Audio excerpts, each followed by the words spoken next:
Riorganizzazione del trasporto pubblico locale in vista della ripresa della scuola. Lunedì previsto un vertice tra Regione e prefetti. Il ministro Giovannini conferma la capienza all'80% in zona bianca, scenderà al crescere dei contagi. In Regione diminuiscono i contagi ma aumentano i ricoveri, terapia intensiva al 6%. Il direttore della pneumologia di Trieste, Confalonieri, traccia l'identikit di chi finisce in ospedale, ultra cinquantenni con patologie senza vaccino. Dura condanna delle istituzioni del sindacato alle minacce ricevute da Vincenzo Caico, preside di Monfalcone, cui è arrivata una busta con una pallottola dopo la richiesta agli studenti di vaccinarsi. A suo fianco anche il ministro Bianchi. Prenderà il via domani a Cividale Mittelfest, la cerimonia di inaugurazione. Sabato pomeriggio interverrà anche il presidente della Slovenia, Borut Pahor, al festival la medaglia del capo dello Stato per il trentennale. Udinese in campo, domani contro il Venezia. Gotti punta sul traino del pari con la Juve, rilancia l'Arsenal in difesa, avanti Okaka e Pussetto. Perez sarà disponibile dopo la sosta.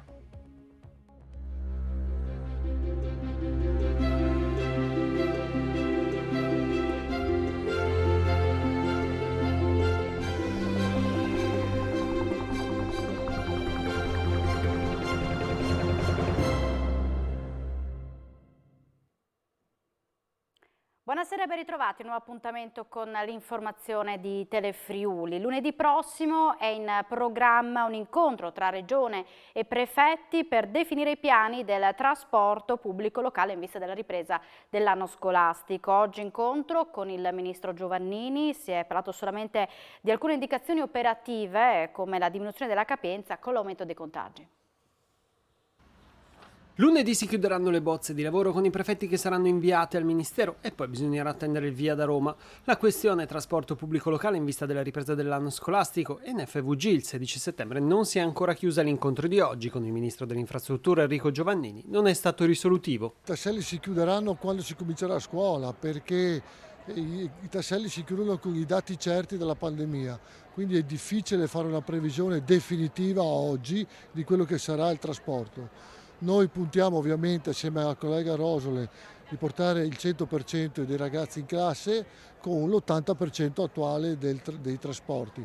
È una situazione non facile perché le certezze non ci sono, perché i tempi sono stretti e perché ovviamente bisogna mettere in piedi tante corse in più rispetto alle attuali. Circa 60 gli autobus aggiuntivi reperiti al momento e da utilizzare soprattutto nell'area udinese. Con il cambio di colore però ne serviranno di più perché se in zona bianca è confermata l'occupazione all'80%, man mano che i contagi salgono diminuirà anche la capienza.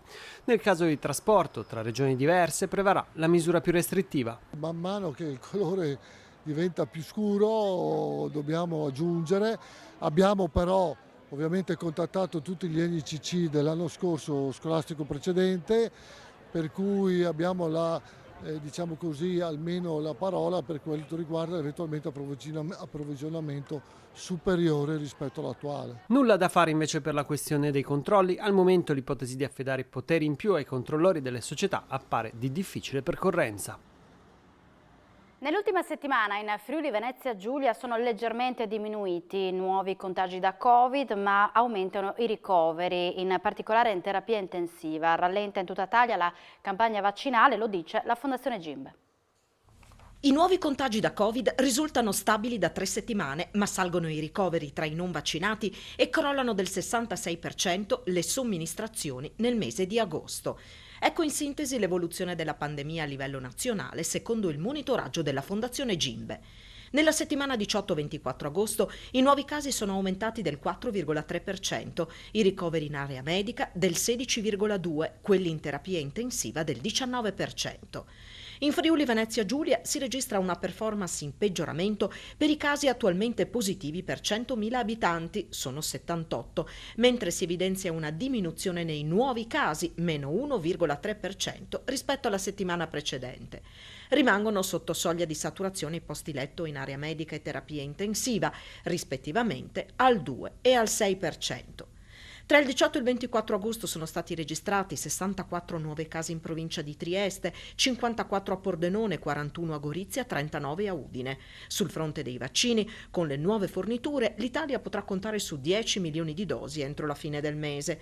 Al 25 agosto il 70,5% degli italiani ha ricevuto almeno una dose, il 61,9% ha completato il ciclo. In Friuli Venezia Giulia le percentuali scendono a 67,6% e 60,6%.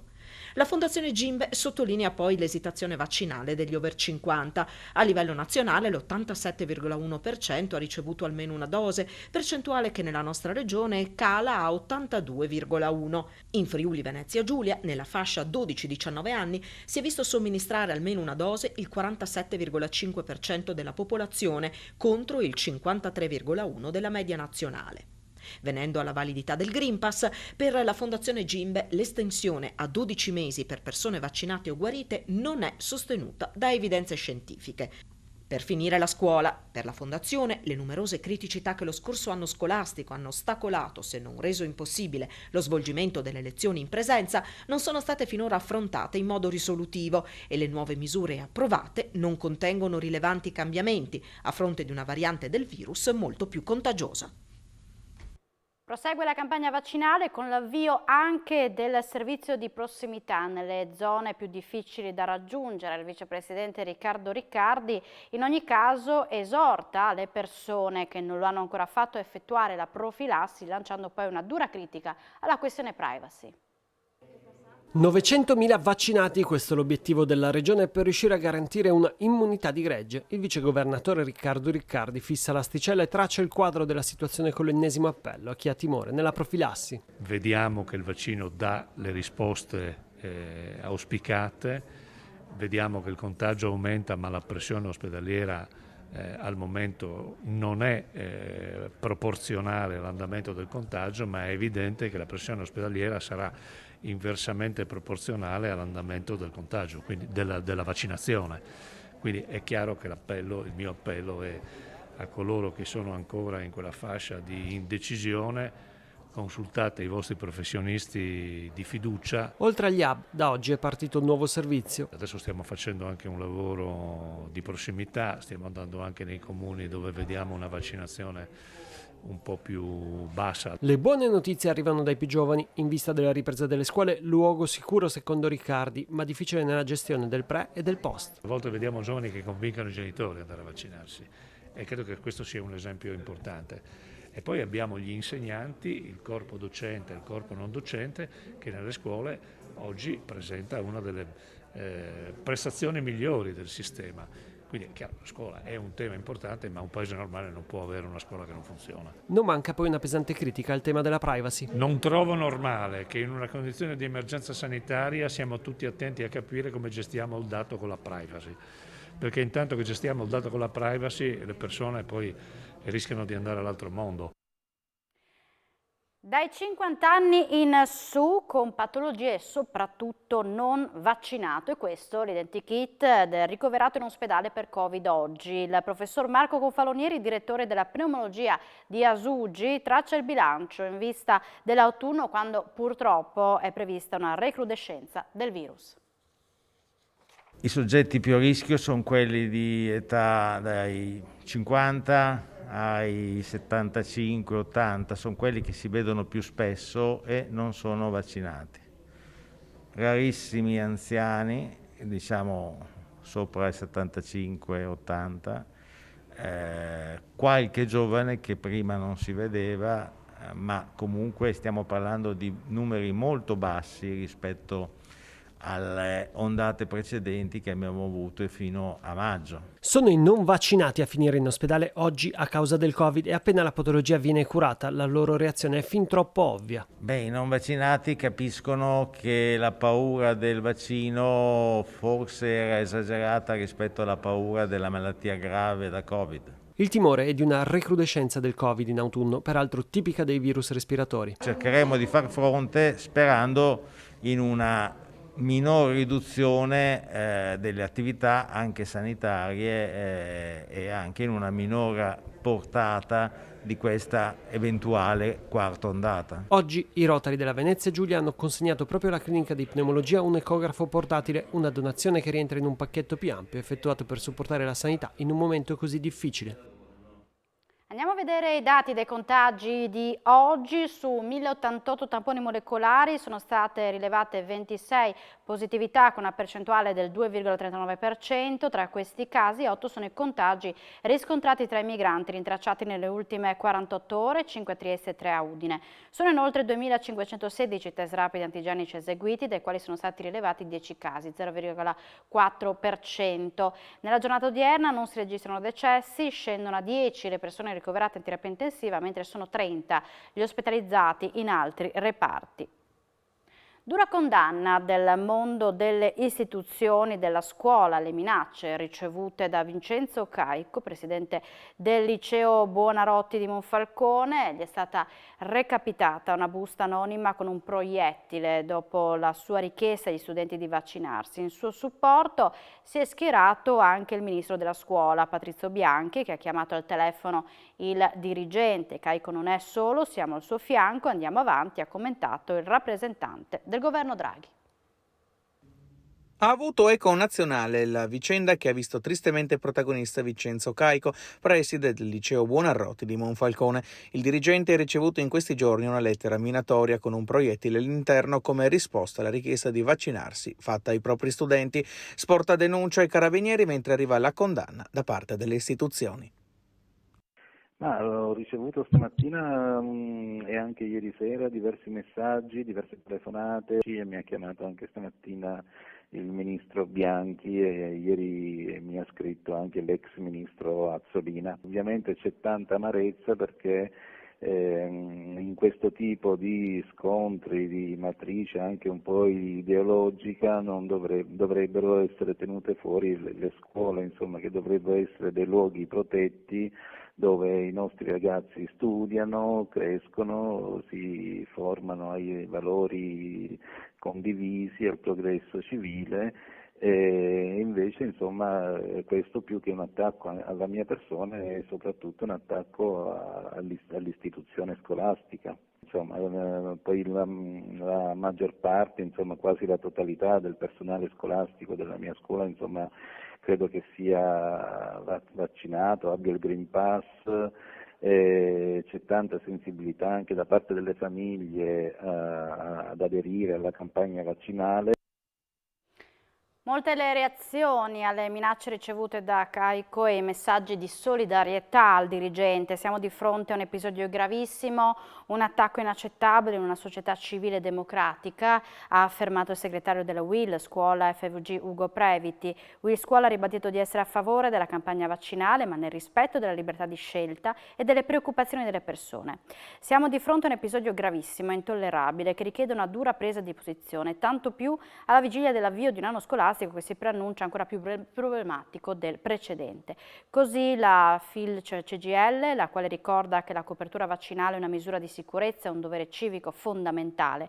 Sulla vicenda interviene anche la presidente del gruppo PD Deborah Serracchiani, piena solidarietà, ma soprattutto un grande grazie al preside, fatto oggetto di minacce violente, per aver svolto il suo dovere con piena adesione alle ragioni della civiltà e della salute pubblica, un gesto infame del quale spero si scopra presto l'autore. Per Forza Italia parla la deputata e coordinatrice regionale Sandra Savino. Il messaggio minatorio ricevuto dal preside di Monfalcone è un segnale preoccupante, ma purtroppo non sorprendente. Non è la prima volta che dai bassi fondi dell'universo Novax partono messaggi inaccettabili per metodo e contenuto.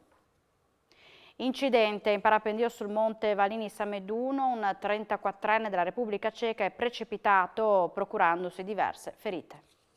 Ancora un incidente in parapendio. Un 34enne della Repubblica Ceca, poco dopo il decollo dal Monte Valini Sameduno, attorno alle 13, è precipitato procurandosi sulle rocce sottostanti diversi traumi e più fratture alle gambe, anche se il colpo è stato attutito dalla vela rimasta impigliata poco più su. Ad assistere alla scena la moglie e alcuni amici che hanno allertato il 112. Sul posto è arrivato l'elisoccorso regionale con l'equipe medica e 3 operatori della stazione di Maniago del soccorso alpino. Il ferito è stato collocato in barella direttamente con il verricello e poi portato al campo base, dove c'era l'ambulanza e trasportato in elicottero all'ospedale di Udine. Solo qualche giorno fa, a Tramonti di Sopra, era morto un parapendista 57enne originario di Como. Una persona di 65 anni è stata trovata questa mattina senza vita nella sua abitazione di Fiumicello.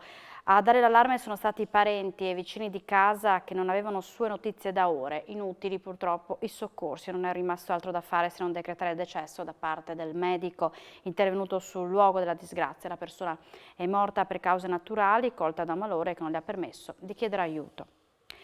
Un nuovo incidente ha richiesto verso le 5:30 di questa mattina la chiusura della 4, nello stesso tratto dove ieri sera è stato necessario l'intervento dei vigili del fuoco per l'autocisterna di GPL compromessa. Il conducente di un mezzo pesante ha perso il controllo del veicolo andando a sbattere contro il New Jersey all'altezza della progressiva chilometrica 460 in direzione Venezia tra Latisana e Portogruaro.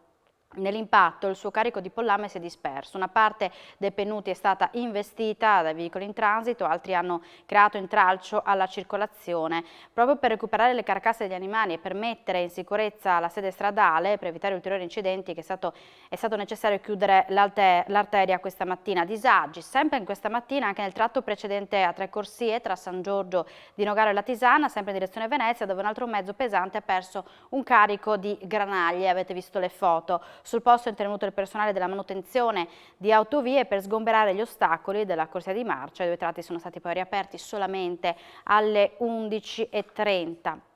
Un'auto ribaltata su un fianco a bordo careggiata in un campo lungo la ex strada provinciale 39 nel tratto che prende il nome di Via Lignano nel territorio del comune di Codroipo nel pomeriggio di oggi a causa di un incidente.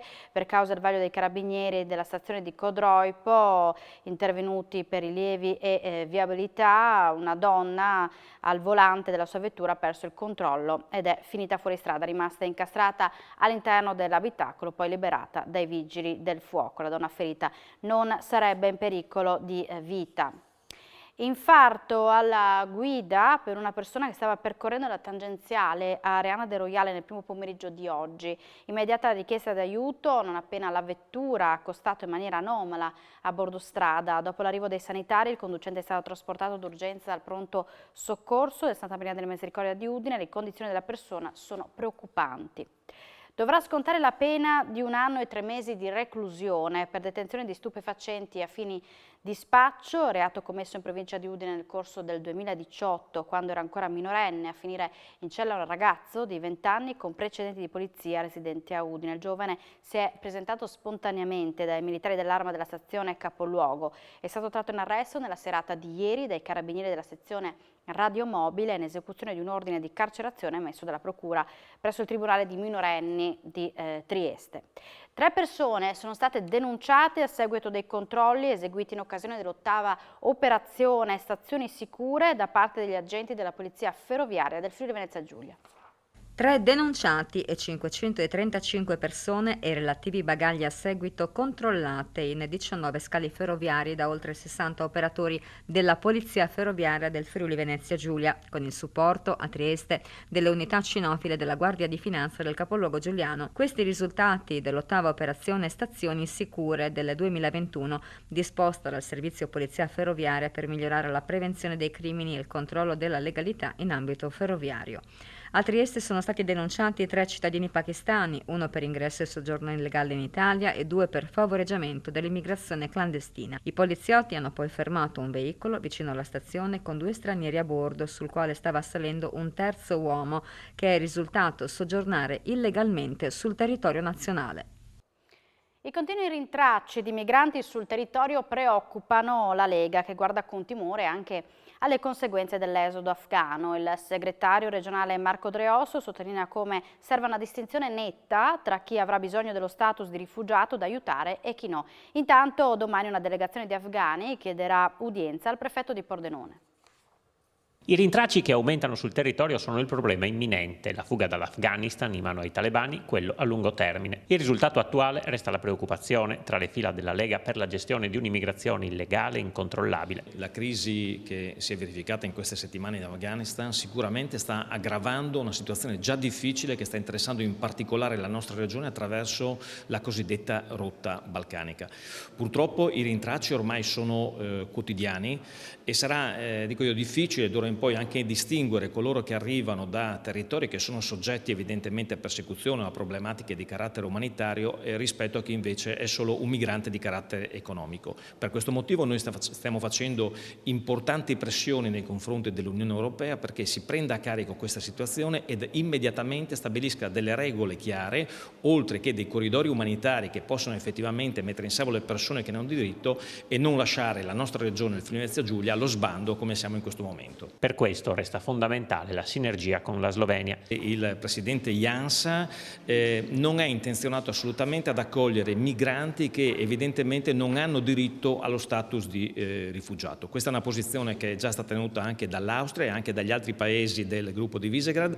Ritengo che in effetti il nostro continente debba essere accogliente, ma nei confronti di coloro che effettivamente ne hanno diritto. Non possiamo accogliere tutto l'Afghanistan. In Friuli Venezia Giulia intanto i rifugiati afghani chiedono sostegno alle istituzioni. Domani in mattinata una loro delegazione, accompagnata da Rete Solidale, cercherà di contattare il prefetto di Pordenone, Domenico Lione, per esporgli le preoccupazioni per i familiari rimasti in Afghanistan.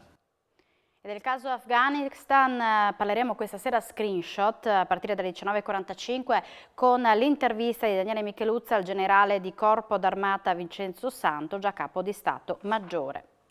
Prenderà il via domani a Cividale Mittelfest, che proseguirà fino al 5 settembre. Alla cerimonia di inaugurazione sabato pomeriggio interverrà anche il presidente della Slovenia, Borut Pahor. Nell'occasione il prefetto di Udine consegnerà al festival la medaglia del Capo dello Stato per il trentennale della manifestazione. Presidente Curciullo, è arrivato il grande momento, Mittelfest pronto a partire per questa 30ª edizione. Parte domani, alzeremo il sipario 70 volte, attraverseremo la città di Cividale, ci sarà un'interazione maggiore rispetto allo scorso anno con la città e anche volontà della Regione che la cultura, questo evento diventi appunto un ponte per quest'area dell'Europa molto particolare dove si parlano molte lingue e appunto lo testimonia la presenza del Presidente Pahor proprio sabato l'inaugurazione. Cividale diventa la protagonista di un festival mitteleuropeo e noi siamo pronti ad accogliere tutti coloro i quali verranno a Cividale per seguire il Mittelfest e la città ha aperto le porte a tutte le richieste, a tutte le esigenze che il direttore artistico Giacomo Pedini ha richiesto per poter regalarci questo Mittelfest 2021. Eredi il tema di questa edizione. La parola eredi ci chiama in causa tutti, quindi è la voglia di coinvolgere all'interno della grande festa che è Mittelfest attraverso il teatro, la musica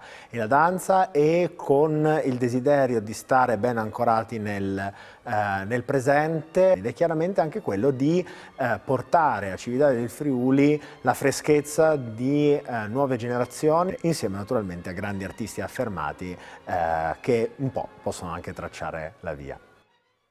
Vi ricordo che uno speciale dedicato a Mittelfest andrà in onda questa sera alle 21 su Telefriuli con alcune anticipazioni sui principali spettacoli in calendario. Interverrà in studio anche il noto attore Lino Guanciale che parlerà di Europeana, breve storia del XX secolo, spettacolo in cui recita e di cui è anche il regista e coproduttore.